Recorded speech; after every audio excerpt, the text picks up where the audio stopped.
When it comes to functional training, everybody has a different opinion or opinions about it. I have my own opinion about it when it comes to functional training, but in my opinion, cross training has been really helping me, and I highly recommend everyone to be fully cross trained. When I say cross train, let's say if you are the type of person who only runs, right? There's nothing wrong with that. If you love running, keep running. But it'll be nice to add a little bit of lightweight trainings.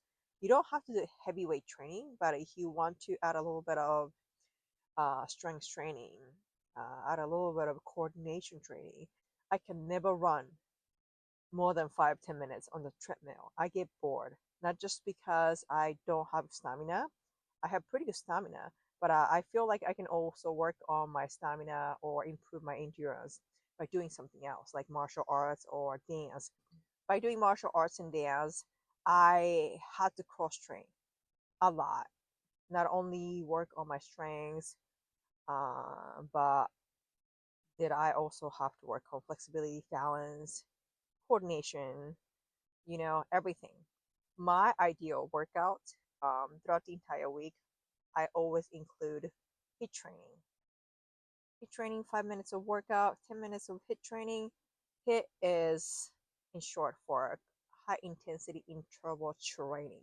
So high intensity training, right? Basically what it is you don't rest a lot.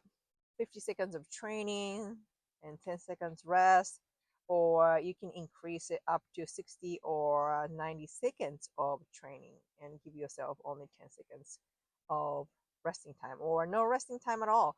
You just keep moving for 5 minutes or 10 minutes doing different workouts. I normally use the HIIT training to warm myself up. And when it's cold outside, especially if you have an access to sauna, utilize it. You don't want to get injured, especially if you're not really flexible. You might get injured if you start moving around right away when it's cold. So make sure you're fully warmed up before you start doing your main course. When I say main course, let's say you're a dancer, dance routine, you're a martial artist. When you do martial arts movement, you're a gymnast. When you do gymnastic floor routine or bar, whatever, right? So those are your main courses. Before you get there, you want to be able to fully warm. I also like to add a little bit of stretching here and there.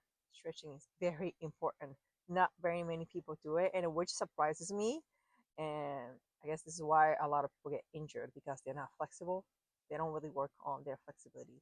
Also, what is really important to me is to work on balance, stability. Martial arts dance, especially I've been doing ballet for a while now.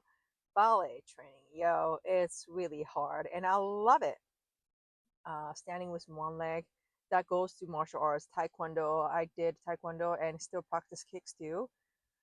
Standing with one leg, and ballet, for example, you're gonna be on the ball of your foot or toes, one side, and stand with one side of your leg or foot. It's hard. If you've never tried it before, I'm fully trained, but there's so much more room for me to improve. Also, if you decide to weight training, if that's your main course, it's okay for you to lift heavy. There's nothing wrong with that, lift heavy. But when I was lifting very heavy, learning from my experience, I didn't stretch every day. So I got bulky and I lost my flexibility, especially my shoulders. I'm still fighting.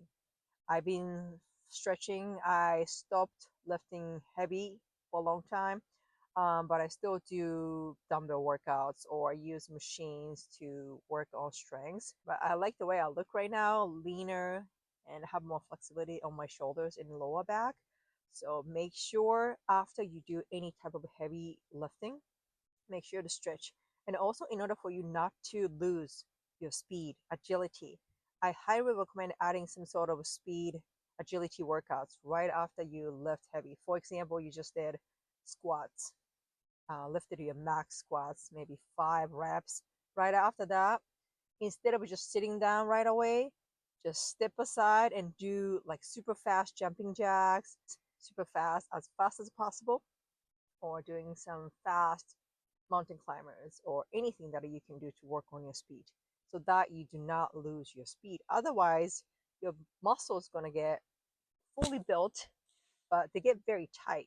Like I said, if you don't stretch or if you don't work on your agility. So make sure to do both after heavy lifting, agility fast, twitching muscle workouts, and stretch. Also, mind and body. This is one of those things that I always talk about when it comes to training. You don't want to just train your body, you're also training your mind. If your mind and body they are not connected, it just shows up in your movement. So if you need to meditate and think about your life, think about your movements, visualize what kind of athlete you want to be, it's very important. Before I work out or maybe after the end of the day, I normally go to the sauna at the gym that I go to and just think about the day or just meditate a little bit. It's been helping me to calm down because I'm always kind of hyper. So if your physical movements are already coming along and if you're happy about it, it's okay for you to step back and work on your mind, spiritual or just like mental health. Also, diet, very important. But I'm not the type of person who tells my clients to really stick to just vegetable, organic food. I'm not like that because I think it's really important. It's okay to have a little bit of cheat meal here and there to have balance. Have balance in your life. Have some nice life, have nice, good things in your life. This is why you're working hard, you're working out hard. So a little bit of Cheetos here and there, ice cream here and there, Starbucks. Yes, I go to Starbucks all the time to really indulge myself. And there's nothing wrong with that. So have a balanced, enjoyable life and make sure to move your body. This is the temple. You're born with it. So if you don't use your brain, body, you'll lose. Peace.